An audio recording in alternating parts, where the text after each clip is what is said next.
अस्सलामुअलैकुम आइसोशमिन फैमिली, कैसे हैं आप लोग। उम्मीद करते हैं आप लोग खैरियत से होंगे। जनाब, आज की खबर बड़ी अहम होने वाली है, शुरू से लेकर अंत तक लाजमी देखिएगा, क्योंकि इससे इस शख्स की, जिसको आप देख रहे हैं स्क्रीन के ऊपर हाथ जोड़े हुए, इस शख्स की जो कि हार्ट पेशेंट है जनाब, इसकी मदद हो सकती है। और इसकी अहलिया जो कि शुगर पेशेंट है, दर दर की ठोकरें खा रहे हैं, रो रहे हैं, चीख रहे हैं, चिल्ला रहे हैं। असल में मामला क्या है, कैसे बेटे की शादी पबजी से हुई और पबजी गेम के थ्रू आई बहू ने घर में कौन सी ऐसी बड़ी कार्रवाई डाली और वो कौन से बड़े गैंग की निकली, क्या है सारा मामला, क्या है सारी कहानी, आपको बताएंगे आज की वीडियो में बहुत ही आसान अल्फाज में। लेकिन अगर आप लोग चैनल पर नए हैं तो जल्दी से चैनल को सब्सक्राइब कर लीजिए, बेल आइकन को प्रेस कर लीजिए, आने वाली वीडियोस के बारे में आपको पता चलता रहेगा। बिना वक्त को ज़ाया किए आपको बताएंगे कि स्क्रीन पर जो शख्स आप देख रहे हैं जनाब, आपको बताएंगे कि इस शख्स का नाम है खालिद महमूद। जी हाँ, ये एक ऐसा बाप है जो इस वक्त दर दर की ठोकरें खा रहा है। सिक्योरिटी गार्ड का काम करता था, लेकिन इसकी नौकरी भी जा चुकी है इंसाफ के चक्कर में। 2.5 महीने से ये बाप जो है, इसकी आंखें खुश्क नहीं हुई और ये मुसलसल रो रहा है। किसके लिए रो रहा है आपको बताएंगे आगे चलकर, लेकिन सबसे पहले मैं आपको थोड़ी सी कहानी समझाऊं तो जनाब, लड़की है इस कहानी में माया अली, और लड़के की बात करें जिसका नाम है कशान। दोनों की दोस्ती होती है पबजी से 3 साल तक दोनों एक दूसरे के साथ इश्क मशूकियां करते रहे और एक दूसरे के साथ मोहब्बत में इतने आगे निकल गए कि लड़की ने कहा कि वो अब इससे शादी करना चाहती है। लेकिन शादी करने से पहले थोड़ी सी कहानी आपको बता दूं कि जनाब, फरवरी में 2 भाइयों की शादी हुई कशान के, और दोनों भाई जो हैं वो अपनी बीवियों को लेकर घर पर आ गए। अब आप लोग जानते हैं कि शादी में जो उनकी बीवियां थीं, शादी के जो भी 2 भाइयों की शादियां हों, घर में जो भी मामलात होते हैं, पैसा गोल्ड सारा कुछ, उसके ठीक 1 महीने के बाद उस लड़की ने इसको कहना शुरू कर दिया कि तुम मुझसे शादी कर लो, मेरे वालिदैन वरना मुझे बेच देंगे। वो किसी और से मेरी शादी करवाना चाहती है, अगर तुमने मुझसे शादी ना की तो वो मुझे बेच देंगे। जनाब, 28 जून को उसने ये मैसेज किया लड़की ने, जिसका नाम था माया अली, कि मुझसे शादी कर लो वरना मेरा वालिद मुझे किसी और को बेच देगा। यानी कि उसने शो करवाया कि मेरी फैमिली से मुझे खतरा है। तो आपको बताऊंगी कि जनाब, 29 जून को वो लड़की बस स्टैंड पर पहुंच जाती है। जी हाँ, अकेली डेरा इस्माइल खान से बहावलपुर आ गई लड़की। डेरा इस्माइल खान से बहावलपुर का सफर उसने अकेले काटा या फिर उसके साथ कोई और था, ये भी आपको आगे चलकर बताते हैं। जनाब, बस स्टैंड पर पहुंचकर लड़के से कहा कि मुझे लेने आ जाओ। अब लड़का तो ऑलरेडी उसके इश्क में 3 साल से गिरफ्तार था, कैसे ना वहां पर पहुंचता। और ऐसे में जब लड़की खुद आ चुकी हो, लड़का वहां पर गया, लड़की को रिसीव किया और घर ले गया। घर पर जाकर लड़की ने अपने सुसर होने वाले और सास के पांव पकड़ लिए और कहा कि प्लीज़ मुझे अपना लीजिए, अगर आप लोगों ने मुझे वापस भेजा तो मेरे घर वाले मुझे मार देंगे या फिर मैं खुद को मार लूंगी। इस किस्म की धमका कर, इस किस्म की धमकियां देकर, इनको इमोशनली ब्लैकमेल करके, खैर उस लड़की ने एक ही दिन के अंदर इसके साथ निकाह कर लिया, कशान के साथ। अब मोहल्लेदारों ने बड़ी बातें की कि अभी तो 2 भाइयों की शादी हुई, साथ ही इन्होंने 1 महीने के बाद या कुछ महीनों के बाद तीसरे बेटे की शादी भी रचा दी। इतना जल्दी ये सारे मामले कैसे हो गए। खैर जी, अब 3 बेटे 3 बहुएं और इनकी इकलौती बेटी जनाब, जी हाँ, वो वहां पर रहना शुरू हो गए। बहुत खुश थे। बहू ने घर के तमाम तर काम किए। माया अली ने, जिसका नाम था जनाब, उसने, अब माया अली नाम भी आप देखें कितना प्रोफेशनल सा नाम लग रहा है। माया अली कौन नाम रखता है इस तरह के। लेकिन जनाब, आपको बताते हैं अभी आगे चल के, अभी ये कहानी यहाँ तक मैं आपको सुना रही हूँ, ये सुलझी नहीं है, अभी आगे इसको बताते हैं। अब जी, वो लड़की इनके दिल जीतने के लिए पूरे घर का काम करती, तमाम तर मामला देखती, सास ससुर की खिदमत करती, किसी किस्म की उसने इनको शिकायत नहीं होने दी। और इन्होंने भी दूसरी बहुओं की निस्बत उसको ज़्यादा तरजीह दी, क्योंकि वो काफ़ी इनके आगे आगे पीछे पीछे फिरती रहती थी। उसके बाद जनाब, अचानक से उस लड़की के वालिदैन जो हैं वो पहुंच जाते हैं बहावलपुर। जी हाँ, वो पहुंचते हैं इनके जहाँ पे ये जॉब करते हैं इनके वालिद, सिक्योरिटी गार्ड के अमूमन उस ऑफिस पे पहुंच जाते हैं। वहाँ पहुंचकर कहते हैं कि हमारी बेटी से हमें मिलवा दें, हम चुपचाप वापस चले जाएंगे।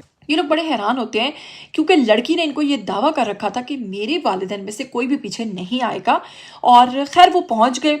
उसके बाद इनके फिर कुछ कानूनी मामलात भी चले, धमकाया गया इन लोगों को।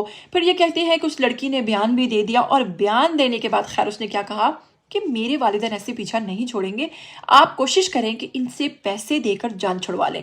जिस पर उसकी वालिदा जो थी माया अली यानी बहू की वालिदा ने 10 लाख की डिमांड की। अब यहाँ से आपको कहानी कुछ-कुछ समझ आना शुरू हो गई। जी हाँ, वो लोग तो प्रोफेशनल थे, वो तो किसी गैंग का हिस्सा थी। जनाब आप लोगों को याद होगा इससे पहले भी एक वाकया हो चुका है जब कराची से एक लड़की भागकर आ गई थी सेम इसी तरह एक लड़के के पीछे पबजी खेलते हुए, और फिर उस कहानी में क्या हुआ वो सब लोग आप जानते हैं। अब पबजी ने उसके बाद एक ये दूसरी कहानी लाकर सामने रख दी है जिसमें आपको मैं सारा कुछ बता रही हूँ। तो आप लोगों को अपने बच्चों को किस तरह से बचाना है, किस तरीके से अपने बच्चों को वॉच करना है, किस तरीके से उन पर नजर रखनी है। जनाब आपको बताऊंगी कि लड़की ने इनकी बाइक, इनके तमाम तर कीमती सामान बिकवा कर 5 लाख रुपए अपनी वालिदा के हाथ पर रख दिए और कहा कि अब ये मेरा पीछा छोड़ देंगे। खैर उसके बावजूद ये लोग रिलैक्स हो गए। इन्होंने कहा कि अगर तुम अपनी वालिदा से बात करना चाहती हो कर सकती हो। अब आप खुद सोचिए कि एक माँ जिसने अपनी बेटी को 5 लाख के एवज बेच दिया, एक किस्म का कह दिया कि ठीक है तुम उनके साथ रह लो, तो वो लालची थी। खैर उसके बाद इन्हें अपनी बहू पर पूरे मुकम्मल तौर पर यकीन हो गया कि ना तो वो अपने वालिदैन से बात करना चाहती है, ना ही वो उनके साथ जाना चाहती है, ना ही उसने उनको पूरे पैसे दिए हैं, बल्कि 5 लाख में जान भी छुड़वा ली है। अब जी अपनी बहू के गर्विदा हो गए, उसकी इज्जत करना शुरू हो गए। अब कहानी में रुख क्या आया कि एक ही जो इकलौती इनकी बेटी थी, जी हाँ, वो भाभी ने दोस्त बना ली। अब जी दोस्ती हो गई नंद और भाभी के अंदर। जनाब दोस्ती हुई, वॉक करते थे इकट्ठे, बाहर जाते थे आते थे। अचानक एक रात वालिदा के साथ लेटी बेटी गायब हो गई, जिस पर वालिदा कहती हैं कि मैं फौरन ऊपर गई हूँ, अपने बेटों से कहा है कि तुम लोग की बहन नजर नहीं आ रही, देखो तो सही वो है कहाँ पर।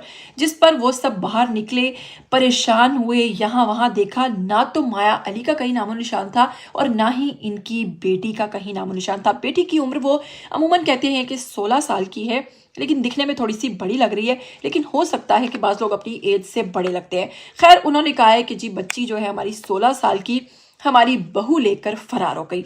इस पर वो उन्होंने उनका एक और मौकफ भी आया जिसमें वो कहते हैं कि एक तो ये कि हमने खुद वो फुटेज देखी है जिसमें हमारी बहू ने उसको धिक्का देकर गाड़ी के अंदर बिठाया है। एक तो ये चीज़, दूसरा ये कि बाद में जब पूछा गया है कि जी वो फुटेज आप लोगों के पास मौजूद है, जिस पर उन्होंने कहा अब वो फुटेज हमारे पास मौजूद नहीं है।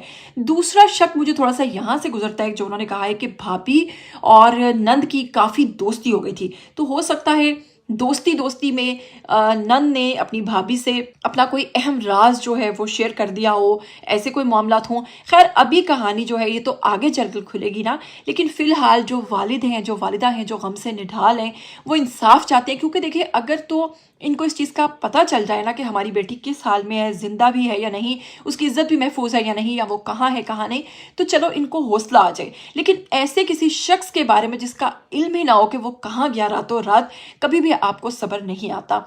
वालिद इस वक्त गम से निढाल हैं, तमाम लोगों से अपील कर रहे हैं कि काइंडली उनकी मदद कीजिए। और वो कहते हैं कि जी मैं इस काबिल नहीं, मेरे इस तरह के सोर्सेज नहीं है कि मैं डायरेक्ट किसी से अपील कर सकूं। खैर मेरा ये वीडियो बनाने का मकसद भी यही था कि इस बाप की, इस शख्स की मदद हो सके, इस फैमिली की मदद हो सके, इनकी ज़्यादा से ज़्यादा आवाज़ बनिए। अगर आपका भी कोई इस तरह का ऑफिशियल प्लेटफॉर्म है तो काइंडली वीडियो बनाइए, ज़्यादा से ज़्यादा शेयर कीजिए। अगर ऐसा कुछ नहीं तो इस वीडियो को शेयर कर दीजिए और इस बात को, इस बाप के बारे में ज़्यादा से ज़्यादा फैलाइए। हो सकता है इनको इनकी बेटी मिल जाए। खैर तमाम तर दुआएं हैं इनके साथ, और मरियम नवाज से भी गुजारिश है कि वो इस केस के बारे में पर्सनली खुद देखें, क्योंकि वो खुद भी इस ऐसे तमाम मामलात में बहुत ज़्यादा एक्टिव रहती हैं। और उन्होंने कहा है कि ख़वातीन जो हैं वो वैसे भी उनकी डेडलाइन है। तो जनाब आप क्या कहना चाहेंगे इस खबर के हवाले से? आपको क्या लगता है, आप इस केस को किस नज़र से देखते हैं? और खुदारा अपने बच्चों पर नज़र रखिए और अपने बच्चों को इस किस्म की एक्टिविटीज़ में मुसलसल वॉच कीजिए कि आखिर वो किस तरफ जा रहे हैं। क्योंकि बाद में किसी को गैंग का नाम दे देना, किसी को बदनाम करना, उससे कई गुना अच्छा है कि पहले ही अपने बच्चों को कंट्रोल कर लिया जाए। उम्मीद करती हूँ आज का ये व्लॉग आपको बेहद अच्छा लगा होगा, क्योंकि इसमें आपने कुछ ना कुछ सीखा होगा। फिर मिलेंगे, टिल देन टेक केयर, अल्लाह हाफिज़।